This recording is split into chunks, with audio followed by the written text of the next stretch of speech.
Bagaimana kabar solih-solihah pada hari ini? Sudah siap mengikuti pelajaran Sakofa Syiro dan Akhlak pada hari ini? Jika sudah siap, kita berdoa terlebih dahulu ya.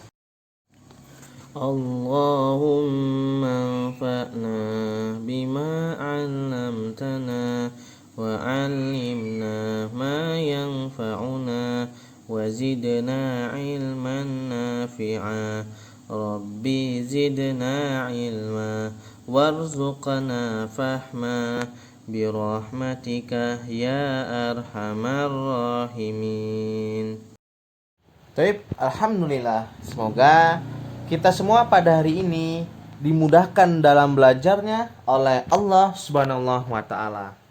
Solih-solihah, pada hari ini materi yang akan kita pelajari yaitu tentang macam-macam akhlak. Coba, ada yang tahu tidak ada berapa macam-macam akhlak? Macam-macam akhlak itu ada dua. Yang pertama, akhlak terpuji, dan yang kedua, akhlak tercela. Jadi, solih-solihah, macam-macam akhlak ada dua ya. Yang pertama akhlak terpuji, dan yang kedua akhlak tercela. Solih-solihah, ada yang tahu tidak apa pengertian dari akhlak terpuji? Akhlak terpuji adalah perbuatan yang dibenarkan oleh agamanya, yaitu dibenarkan oleh Allah dan Rasul-Nya. Akhlak terpuji ini juga mempunyai contoh. Apa saja contohnya? Contohnya yang pertama yaitu ikhlas, ya. Ikhlas ini menurut Syekh Abu Al-Qasim Al-Qushairi bahwasanya ikhlas dengan menampilkan sebuah riwayat dari Nabi SAW. Aku pernah bertanya kepada Jibril tentang ikhlas. Lalu Jibril pun berkata, aku telah menanyakan hal itu kepada Allah. Lalu kemudian Allah berfirman, ikhlas adalah salah satu dari rahasiaku yang aku berikan ke dalam hati orang-orang yang kucintai dari kalangan hamba-hambaku. Kemudian yang kedua, amanah. Apa sih amanah itu? Amanah itu diambil dari dalam bahasa Arab, yaitu al-wafa, yang artinya memenuhi. Maka dapat disimpulkan bahwa amanah itu adalah memenuhi apa yang dititipkan kepadanya. Contoh, ketika antum diberikan amanah oleh ustadz, antum menjadi rois toifah, maka antum harus memegang amanah tersebut. Maka antum harus memenuhi apa yang ustadz telah amanahkan kepada antum semua, ya. Karena di sini dijelaskan pada firman Allah yang artinya sesungguhnya Allah memerintahkan kalian untuk mengembalikan titipan kepada yang memilikinya, dan jika menghukumi di antara manusia agar menghukumi dengan adil. Kemudian yang ketiga, adil. Adil di sini yaitu menempatkan atau meletakkan sesuatu pada tempatnya, ya. Contoh, ketika antum menjadi seorang pemimpin atau antum menjadi rois toifah, maka antum harus berlaku adil, ya.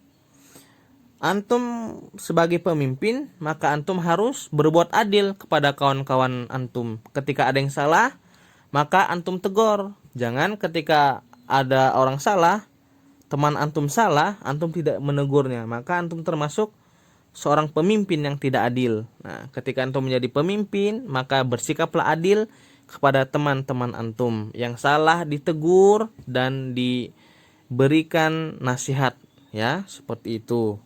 Kemudian yang keempat, bersyukur, ya. Jadi kita sebagai makhluk ciptaan Allah, ya, kita sebagai umat muslim, maka kita harus mensyukuri apa yang telah diberikan oleh Allah Subhanahu wa taala. Contohnya saja, pada hari ini kita harus bersyukur kepada Allah karena pada hari ini kita masih dapat berjumpa kembali, ya. Kita masih diberikan izin oleh Allah untuk menuntut ilmu pada hari ini. Kemudian pada hari ini juga kita bersyukur kita masih bisa melaksanakan tahfiz, masih bisa melaksanakan tahsin, ya. Jadi kita harus bersyukur apa yang telah diberikan oleh Allah kepada kita semua. Seperti itu ya. Pengertian akhlak terpuji dan contoh-contohnya. Kemudian akhlak tercela. Ada yang tahu tidak? Apa itu akhlak tercela? Akhlak tercela itu adalah perbuatan yang tidak dibenarkan oleh agama, yaitu tidak dibenarkan oleh Allah dan Rasul-Nya. Apa saja contoh-contohnya akhlak tercela? Contohnya yang pertama yaitu perbuatan riya. Apa riya? Jadi riya ini memperlihatkan suatu ibadah atau amal solih kepada orang lain dan niatnya bukan mencari ridha Allah. Contoh, ketika antum melaksanakan sholat tahajud. Nah, antum melaksanakan sholat tahajud ini niatnya itu hanya ingin menunjukkan kepada kawan-kawan antum.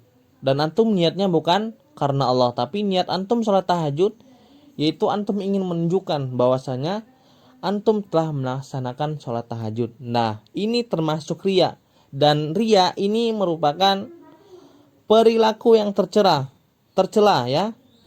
Dan tidak sesuai dengan ajaran Islam. Maka perbuatan riya ini harus kita hindari ya. Jangan sampai ketika kita melaksanakan ibadah itu bukan niatnya karena Allah. Maka ketika antum melaksanakan ibadah, maka niatkanlah karena Allah ya.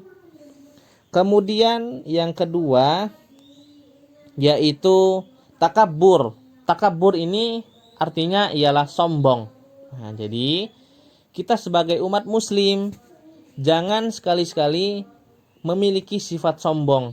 Nah, karena perilaku sombong ini sangat dibenci oleh Allah Subhanahu wa taala. Maka berbuatlah baik kepada teman-teman antum, kepada tetangga-tetangga antum, saudara-saudara antum ya. Jadi jauhkanlah perbuatan takabur yaitu sombong. Kemudian yang ketiga yaitu hasad. Nah, apa hasad itu? Hasad itu adalah memiliki perasaan benci, tidak senang terhadap orang lain ya. Contoh, ketika antum mendapatkan nilai kecil latihan sakofasiroh misalnya, nah, kemudian ada teman antum nilai latihannya itu besar dari antum, nah, maka antum memiliki tidak senang terhadap kawan antum karena nilainya lebih dari antum, dan ini harus dihindarkan ya. Jadi jangan sampai kita memiliki rasa hasad ya.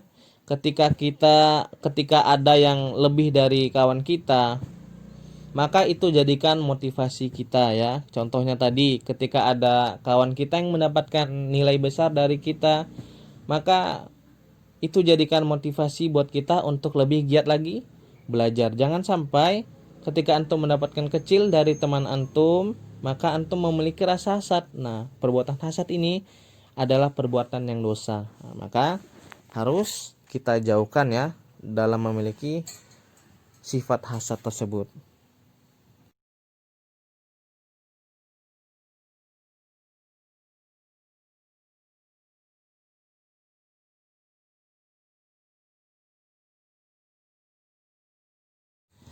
Alhamdulillah ya, solihah pada hari ini kita sudah mempelajari tentang macam-macam akhlak dan beserta contohnya. Maka harapan Ustadz, ketika antum menonton video ini, maka tontonlah dan pelajari dengan baik dan benar ya, supaya ketika nanti menghadapi latihan atau ujian, antum bisa mengerjakannya. Mari kita tutup pelajaran kita pada hari ini dengan membaca doa penutup majelis. Subhanakallahumma wa bihamdika asyhadu an la ilaha illa anta astaghfiruka wa atubu ilaik.